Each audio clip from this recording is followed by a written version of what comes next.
Hello, everybody. Welcome to your Physical Geology lecture number 15. We're doing groundwater today. So we're going to be going through your lecture assignment number 15. I got mine here. I hope you have yours. And start off with this beautiful picture of the Comal River. You ever been to New Braunfels, Texas? It's not too far away. It's kind of a neat place to go. They got a water park there and everything, Schlitterbahn. But anyway, this is kind of a neat picture. It's actually showing the headwaters of the Comal River. You know, we learned about rivers yesterday, or I shouldn't say yesterday, but last lecture. And you know that there are headwaters to streams. And these are the headwaters of the Comal River. And it's so cool. I know that you're looking at this, you're like, oh, it looks like a big pool or something. The Comal River comes right out of the ground. Just pops right out of the ground. Isn't that amazing? Where does it come from? All that water in the river, it's a whole river, right? Where does all the water come from? It just pops right out of the ground. It's groundwater. It's a spring. So it's a spring-fed river, and this is actually the spring you're looking at right now that feeds the river. It is the shortest river in Texas, and I think it's also one of the most beautiful, too. So you can take a look at how it looks, and you notice that it's so blue. And also take a look, you notice how you can see the bottom, like it's crystal clear. And people love to go tubing down this river. I don't blame them. It's just a very gorgeous river. And you might wonder, why is it so blue? Why is it so clear? Well, the reason that it's blue is because it's clear, actually. The reason that rivers don't usually look blue, it's because they are so filled with sediment and silt and organic matter, and it's not pure water. Pure water, when it gets deep, becomes blue.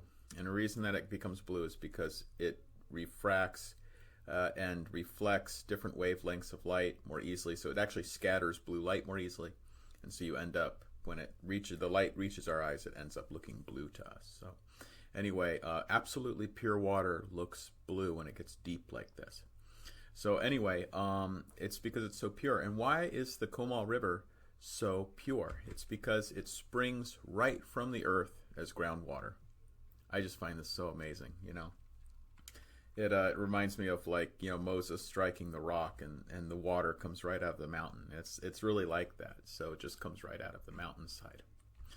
So groundwater is very, very important for human life. Most humans get their water, their fresh water that they need for living from the ground, from groundwater. And it's also a pretty big chunk of the usable water we have on Earth. So you might remember that when you look at I gotta turn my pen on here. When you look at water, surface water on the Earth, I don't know why it's pen, there we go. You might remember that 97.2% is in the oceans. Salt water. So only 2.8% is non-salt, non-ocean water, fresh water. Most of that water is tied up in glaciers, right? 75%. Whoops, I put 7.5. It says 75%. And about 25% or 20, I don't know what, maybe, like, I guess I could just calculate this, really. It'd be kind of interesting to know. Whoops. So you'll notice groundwater here is 0.63% of all water. Okay, it's not 0.63% of fresh water. It's 0.63 divided by 2.8. And that gives us about times 100. So it's 22.5% of all of the fresh water on Earth. Okay, so vast majority really is groundwater. Of the fresh flowing water on Earth. Okay, you know, you compare that to this little sliver right here. That's what's in streams and lakes and rivers and stuff like that. It's not very much, or soils or whatever else. Okay, so a lot of the water that we can use, it's actually usable, because, right, can we drink the ocean water? No. And don't try. It's not good for you. Can you drink glacier water? Well, I guess if you know where a glacier is and you can melt it down, you can. But normally, no. It's locked up in a glacier. So what can we drink? What can we use? We have to use either groundwater or stream water. Groundwater is much healthier for you. Why is it much healthier? Because it's naturally filtered, right? That's why the water looks so blue. The ground, the soil, sediment, rocks naturally filters it out. So we use that groundwater, which is really, you'll see only 0.63% of all the water on Earth. So wow, it's amazing because, humans have to share, all human beings have to share this just 0.63% of all the water. A little sliver of water is what we can really use. Lakes and rivers aren't good to drink from, right? Because there's a lot of bacteria and silt and sediment and other things in there that aren't healthy for us. Okay. All right. So what percent of total surface water on Earth is in the groundwater? It's 0.63%. Okay. So that's the answer to number 1. I got to get my coffee here. Sorry. All right, now a very important concept, a lot of this we're just going to be going over vocabulary that we use to talk about groundwater. A very important concept here is something called the water table. What is the water table? The water table is the surface below which all of the rocks and sediment are saturated with water. Okay, so you know that if you're living right here you are, and you're on this hill right here, and you start digging. You're digging a hole, you know that it's going to be relatively dry.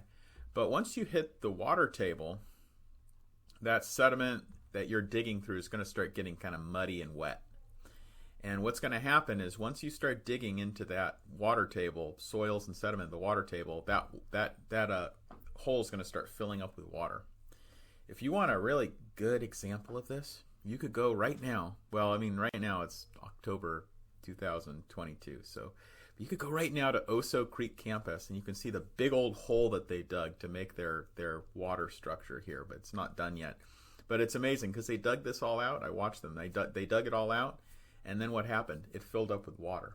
Why did it fill up with water? It didn't fill up with water because of the rain. It filled up with water because they went below the water table. So they actually dug deep enough to get to the water table. It wasn't really very deep. It was maybe only, 20 feet deep or something like that. So they got to the water table.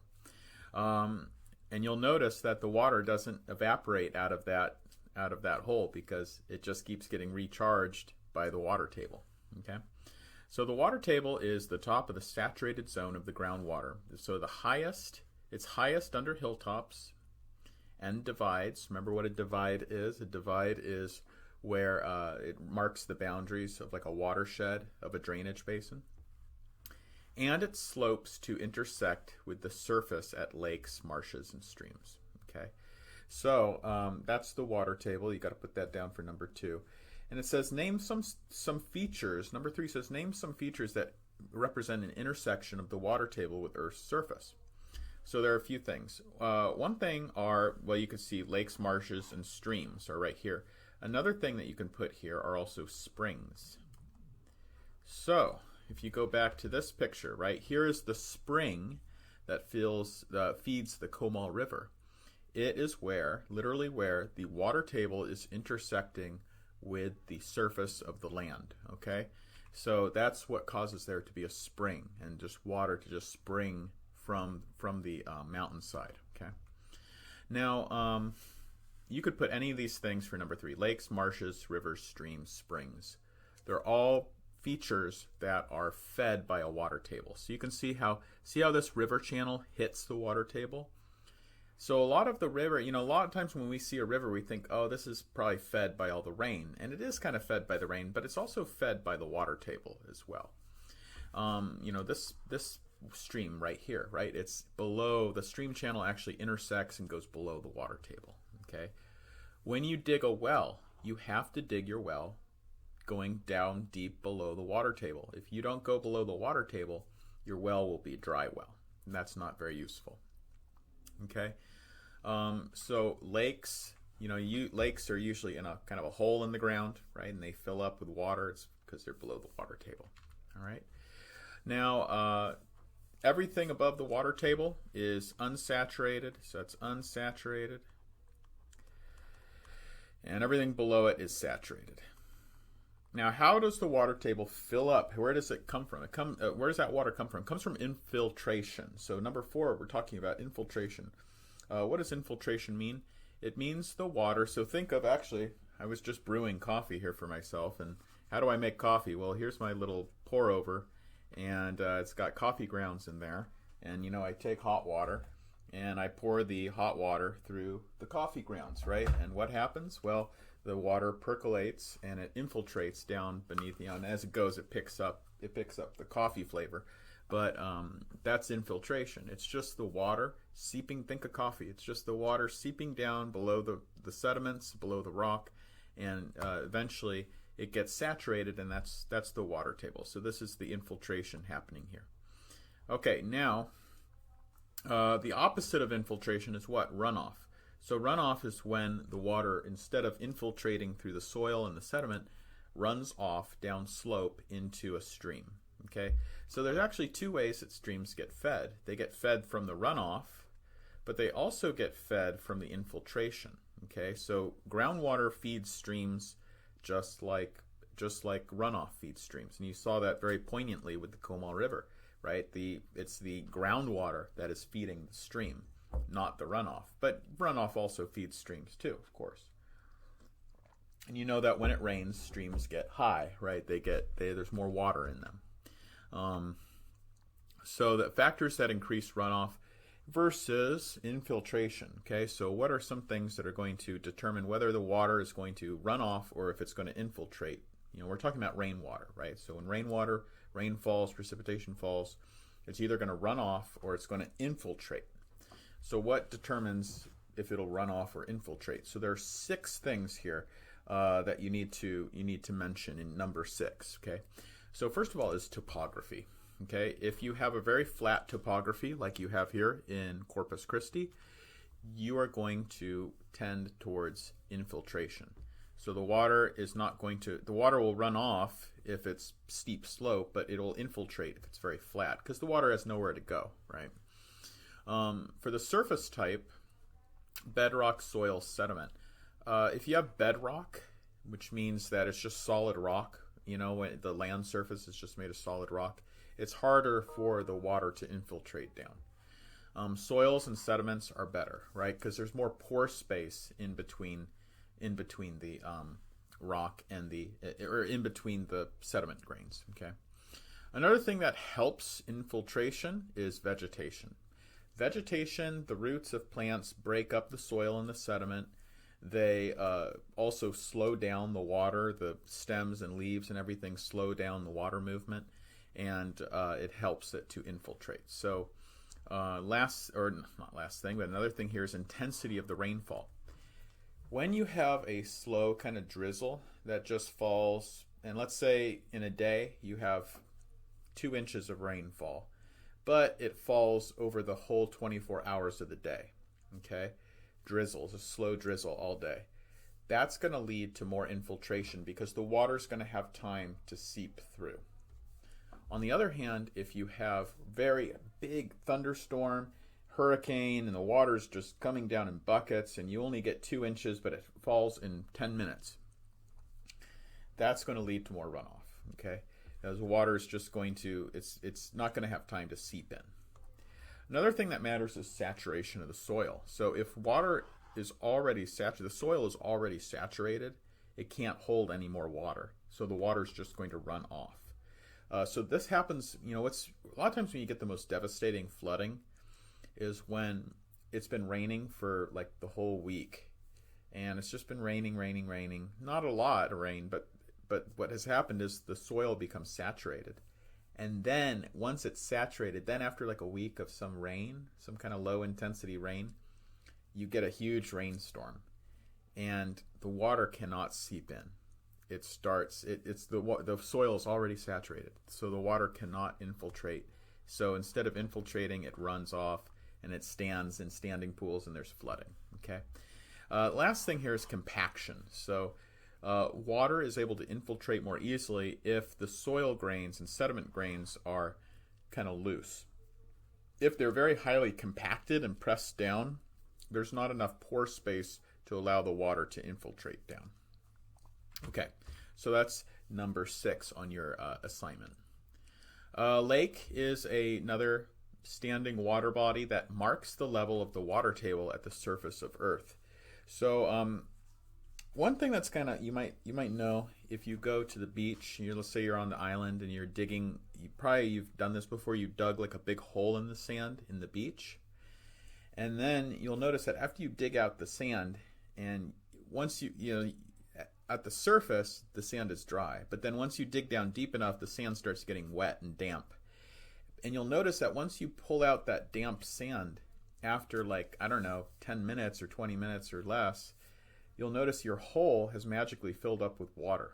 Okay, so that's actually because you dug below the water table. Of course, the water table near the beach, you're very close, because you're at the beach, you're very close to the water table, right?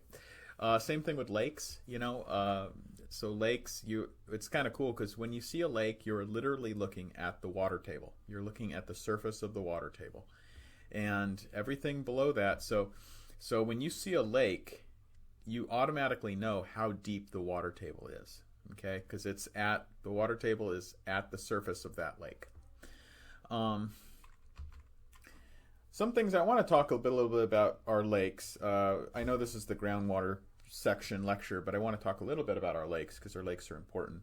One thing that we have in America, are the Great Lakes. Of course, those are, if you ever want to remember the Great Lakes, all the Great Lakes, you remember this: homes. Homes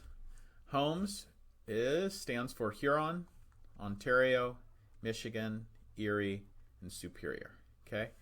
Water flows from the Great Lakes, starting with Superior, which is the deepest. It's actually about 600. Oh, it's at 600 feet. It's at 600 feet. That's the height of Lake Superior. Its depth goes all the way down 1,300 feet. It's a pretty deep lake. Then it flows from St. Mary's River to Lake Huron and Lake Michigan, which, by the way, Lake Huron and Lake Michigan are actually connected. So they're kind of like one lake, really. But they go down to a depth of 750 feet, still pretty deep. They go through the St. Clair River, then the Detroit River to Lake Erie. And then Lake Erie is very, very shallow. It's only 210 feet at the deepest. Then, of course, it goes through Niagara Falls, down to Lake Ontario. And then it flows through the St. Lawrence River, which is one of the biggest rivers in America in terms of discharge, out into the Atlantic. Okay, so this is such an important series of lakes because actually, believe it or not, 20% of the world's available fresh water is held just in these lakes. So I shouldn't say available fresh water. That's really kind of a misnomer. But 20% of all like lake water and stream water, like the surface water, is held just in the Great Lakes. And what's amazing is that another 20% is held in another lake in Russia, in Siberia, called Lake Baikal. So Lake Baikal is the deepest lake in the world, and it's actually over 1 mile deep. And it's here. These are pictures of it. Very beautiful lake, right? It is the oldest and the deepest lake in the world. And what's also cool about it is that, of course, it freezes over every year because it's in Siberia. And it actually has its own freshwater seal. So there's very few freshwater seals in the world. So Lake Baikal has its own freshwater seals. I do want to show you this thing just because it's really cool. I'm going to pause this and get a YouTube video I want to show you. I haven't put this into the lecture yet because it came out last year. But let me pop this up. Yeah, so I wanted to show you this. This is just, I think, really cool. I'm going to play it here. But this guy's actually walking across Lake Baikal, and look how clear it is. The ice is so absolutely clear. The water so absolutely clear. So, when you make ice, like ice cubes in your freezer, that usually they're like really white colored. They're not clear like this. And the reason that they're not clear is because they have air bubbles in it. But if you were to if you were able to get all of the dissolved gases out of the water and then freeze the ice, it would be absolutely transparent, just like this guy, just like you're seeing here in Lake Baikal. Okay. So anyway, it's a really neat video. It looks like you're just walking above the surface of the water there. It's really neat. So anyway, I'll stop it here, but I just wanted to show you that. So let me go back to the lecture here. So that's the Lake Baikal. Lake Baikal, deepest lake in the world. And what's so neat about it is that just another 20% of all Earth's surface freshwater is held in Lake Baikal. So just the Great Lakes and Lake Baikal has 40% of the Earth's fresh surface water, not groundwater, but just fresh surface water. So it's really pretty amazing. And of course, one more thing I wanted to say again about Lake Baikal is that it's over a mile deep, incredibly deep lake. So it forms in a rift valley. We'll talk more about that later. We'll talk about plate tectonics in this class. All right, so going on, one other thing I did want to bring up. If you've never been to, I pointed out how between the Great Lakes, Lake Erie and Lake Ontario, there's, of course, there's Niagara Falls. I don't know if you've ever been to, most of you probably would guess haven't been to Niagara Falls, but if you ever get a chance to go, it's really worth seeing. There's another, this is not letting me go see it, but it's all right. But it is very much worth seeing. And what's really cool about Niagara Falls, beside it being tremendous amount of water spilling over in the falls, is that it's actually been retreating 7 miles in the last 12,000 years. So it's not going to take too much longer. I mean, it won't happen in our lifetime, but it won't be too much longer till it actually reaches Lake Ontario and collides with Lake Ontario. So it'll be interesting when that happens. But anyway, going on. So just more terms about groundwater. I want you to know. Aquifers and aquicludes, very important subject here. So an aquifer is a layer of rock or sediment that contains abundant free-flowing groundwater. Okay, so an aquifer is something that we can use as humans as a groundwater resource. Okay, it has free-flowing water. Now, free-flowing, I don't mean that there's like an underground stream. You shouldn't think of it like that. But it means that the water is able to move pretty easily through the rock or the sediment. Okay, aquicludes are just the opposite. It's where you have beds of clay and shale that are impermeable to water flow. And so they don't hold much water, and they also don't allow the water to seep through. Sometimes you might have like a lens of clay like this, and the water tries to infiltrate through, but it can't permeate through the aquiclude, that clay layer. And so it causes there to be springs like this, perched up above the main water table. Okay, so that's called a perched water table. But the basic takeaway here is that aquifer is like sand or sediment, rock, sandstone. Usually it's sandstone that allows water to flow through it easily, whereas an aquiclude is usually like clay or shale, and it doesn't allow the water to flow through easily. Okay, so what makes a good aquifer? This is number 10. The key here is porosity and permeability. Porosity means there's a lot of pore space in between the sediment grains, and that allows you to hold a lot of water. Low porosity looks like this. You see this right here. This is low porosity. This is high porosity.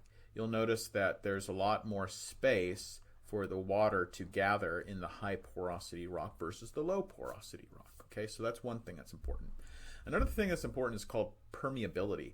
Not only do those pore spaces have to exist, but they also have to be well connected.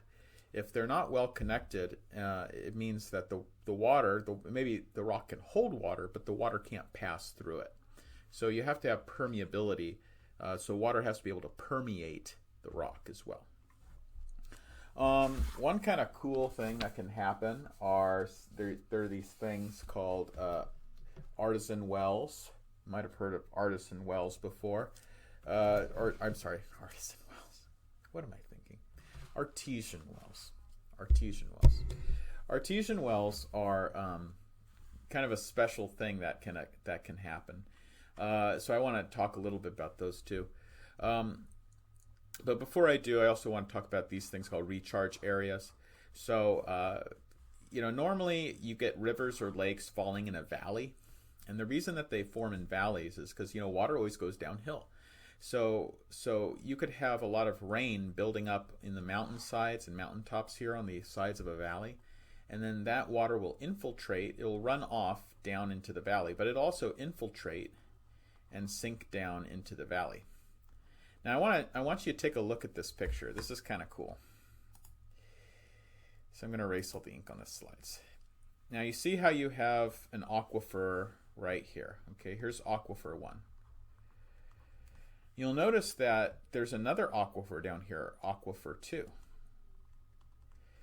And it is being recharged right here in the recharge area, right? So water seeping down, but that water is trapped between these two aquicludes. Do you see that? So here's an aquiclude. Here's another aquiclude. So imagine if you were to dig a well. Now, if you dug a well down this deep, you see where I drew right there, you would have to use energy to draw that water up. Okay, it's not going to come up on its own. However, if you were to draw another aquifer, I'm going to erase all the ink again. If we tapped another well, we dug down beneath this aquifer, we pierced this aquiclude, and we went through the aquiclude all the way down to this second aquifer. That aquifer is under high pressure because look at this. You see the water table surface is all the way up here. So you have all this hydraulic pressure pushing up, and it's going to push the water out, and it's going to gush out of this well. And that's called an artesian well. Artesian wells are great because you don't have to pump them. They just gush. And that's because they're under hydraulic pressure, because they're confined between two aquicludes like that. So those are pretty cool. Another cool sort of like groundwater thing I wanted to show you are hot springs. Now I'm sure you've heard of hot springs before. One place that's not too far away is Hot Springs, Arkansas. It's about 10 hours away driving. But Hot Springs, Arkansas is a really neat place. It's a national park. It's one of the smaller national parks in the country. And it's, like I said, a really cool place if you happen to be driving through there. It's worth stopping. But Hot Springs, Arkansas, one thing I wanted to say about that, let me see, I've got to get to the next page here. So why are there hot springs in Hot Springs, Arkansas? It's actually because there's so many faults and cracks in the ground there that groundwater can actually seep all the way down into the ground very, very deep, 2 to 3 kilometers deep.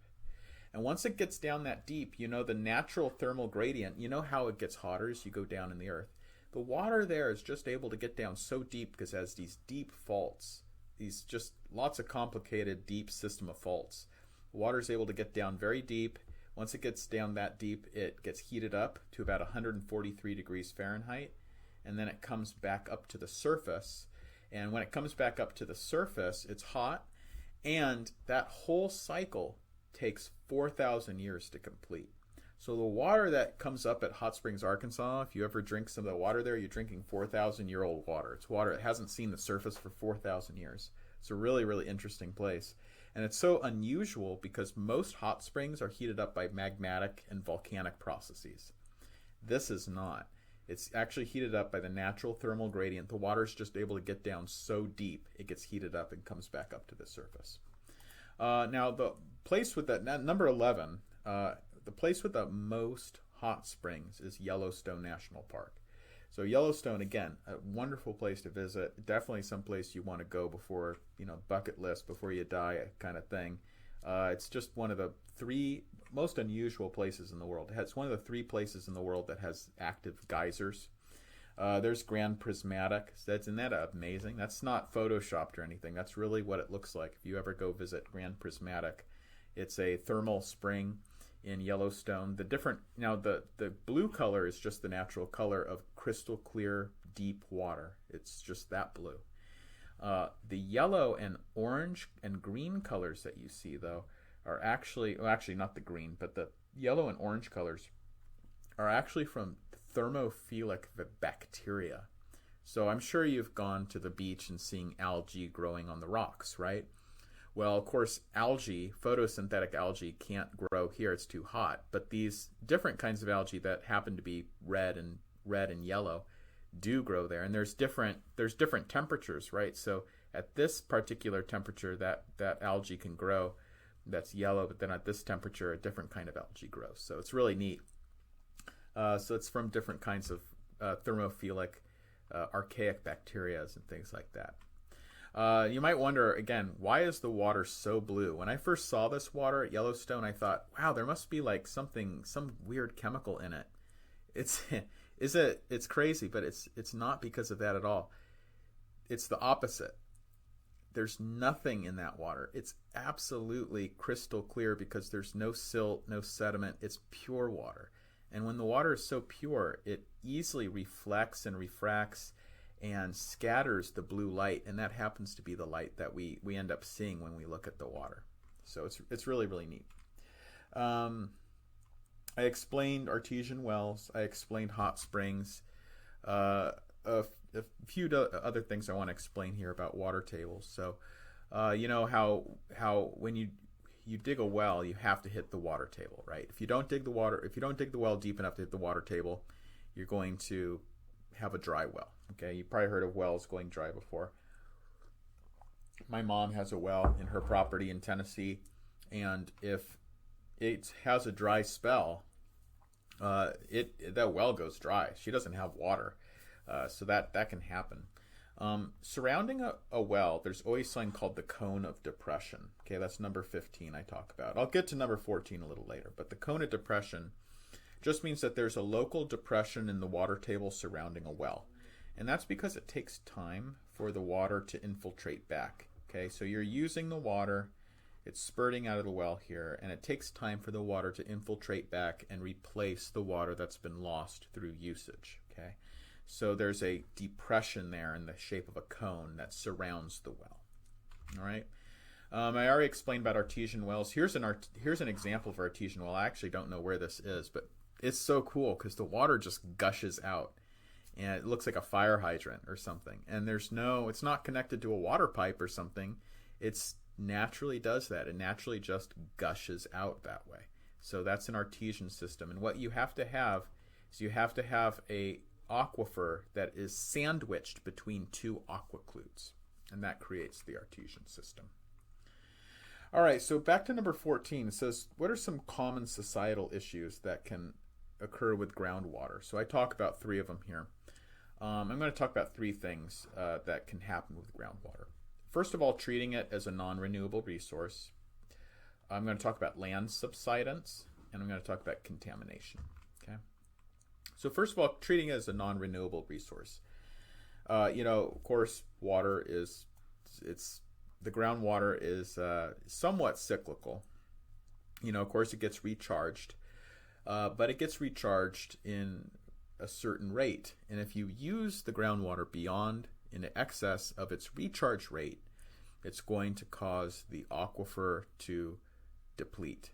You're going to have a sinking of the water table. It's going to go down, and it's going to be harder and harder to draw water out of there. A very famous aquifer that exists in the Midwest, in like the breadbasket of America, where we do a lot of agriculture, in the Great Plains area, and you can see that it goes all the way from South Dakota all the way down to Texas, right? It's a huge aquifer. It's called the Ogallala Aquifer. And it is actually a Pleistocene aquifer. It's actually been recharged from the tremendous amount of water that was released with the melting of the ice sheets and ice, all the glaciers that melted away from the last 12,000 years ago, 13,000 years ago during the last ice age. So it's old water that's held down there. And of course, it has a modest recharge rate, but the problem is it's being treated in some places as like this, non-renewable, as a renewable resource, and it's running dry in a lot of places in the Great Plains. Now, some places are doing better. Nebraska has managed the Ogallala Aquifer better than other places. So you can see that in some places, the Ogallala has, the water table has risen, but in a lot of places, it's going dry. It's sinking. So vast majority of places, it's sinking. Some of them are worst in Texas, you'll notice. There in northern Texas, it's the worst. And that kind of makes sense. They get very little precipitation there, right? So it's being used heavily, and eventually it's going to run out if it keeps getting used at this kind of rate. Now, maybe in places in Nebraska, it won't be, because it seems like they're managing the aquifer better. But in other places, it is. It's sinking, and it will be depleted at some point. So that's a problem because it's used heavily in agriculture. So the reason why is it dropping? It's being overused, and it's not being overused from residential use. It's being overused because of agriculture. Okay. Another problem I want to talk about here is something called subsidence. So when you have water, saturated sediments, that water exerts a lot of hydraulic pressure on the sediments. And when you take that water out, the sediment is able to compact. The water is taking up space, right? It's taking up space in the pores. When you draw the water out, you just have empty space there now, and the sediment can compact, and that causes there to be something called subsidence. That's when the level of the land literally drops down, so it starts sinking. Everything starts sinking. And a good example of this is in the San Joaquin Valley in California. So you can see that there are places in the San Joaquin Valley it's dropped down 8.5 meters. So that's about 30 feet. So you can take a look. This is a very famous picture of subsidence here in the San Joaquin Valley. This used to be the land level 1925, and this is it now in 1977 after 52 years of heavy pumping for agriculture. San Joaquin Valley is a very famous place for agriculture. It produces a tremendous amount of produce for America, and it's heavy agriculture, heavy pumping of water, and it's caused this kind of subsidence. You can imagine what happens, what subsidence can do to the foundations of buildings, right? So it causes a lot of problems. Another thing I want to talk about is contamination. This is just I talk about an example. There's so many examples of water contamination all over the world. I just talk about this one in Ann Arbor, Michigan, because I used to go to school in Ann Arbor, University of Michigan, and it was something that I kind of know a little bit more about. But this is a contamination from something called dioxane. So it's a pretty interesting story because in the 1970s there was a plant that was producing cosmetics, and the cosmetics had a byproduct of dioxane, which was stored improperly, and the dioxane seeped into the groundwater, and this all happened in a matter of just a few years. And they were caught by the FDA, they were fined, they went out of business. It was all gone. They were out of business within 5 years. They were financially ruined, and they were gone.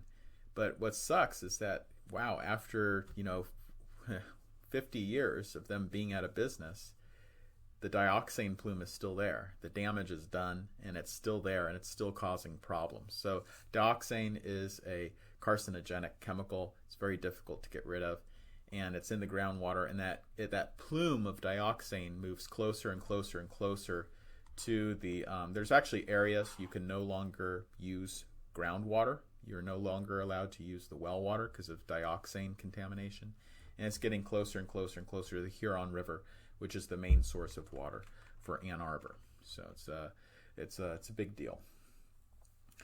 All right, so one thing I want to talk, I've talked about this a lot, is karst. Okay, this is the final thing I wanted to cover, and we'll wrap up. But I want to talk again about karst and karst formation. So karst is formed by groundwater. So remember how this all works. When CO2 goes into the air, or from the air goes into the water, you form carbonic acid. Okay, so carbonic acid. And that carbonic acid is very good at dissolving calcite in limestone. Okay, so limestone is the rock that is composed of calcite. Calcite's very susceptible to weathering by carbonic acid. So caves, caverns, sinkholes, sinking streams, all sorts of things, they are formed from the dissolution of limestone below Earth's surface by the groundwater. Okay, so you can see you have limestone, you have the water table, and that limestone just starts getting eaten away by all the carbonic acid in the groundwater, and it eats it away.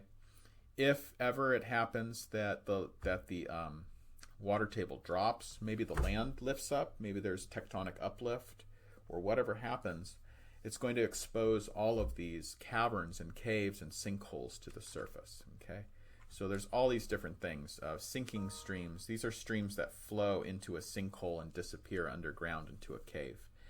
There are sinkholes. There are these things called solution valleys. Of course, there's caverns. There's all sorts of stuff, and it's eventually they'll start to collapse. They'll create these really dramatic landscapes that you see in places like the Halong Bay in Vietnam, places like that. So they're called karst landscapes. Anyway, that's all I have for you today. So I hope you enjoyed the lecture. We will continue on with a discussion of geomorphology. Like I said, we're studying geomorphology right now. And we're going to do, I think, glaciers next time. So I have my glaciers ready. And I will talk to you next time. You have a good week and good weekend. And hope you have a good one. Okay? I'll stop this now.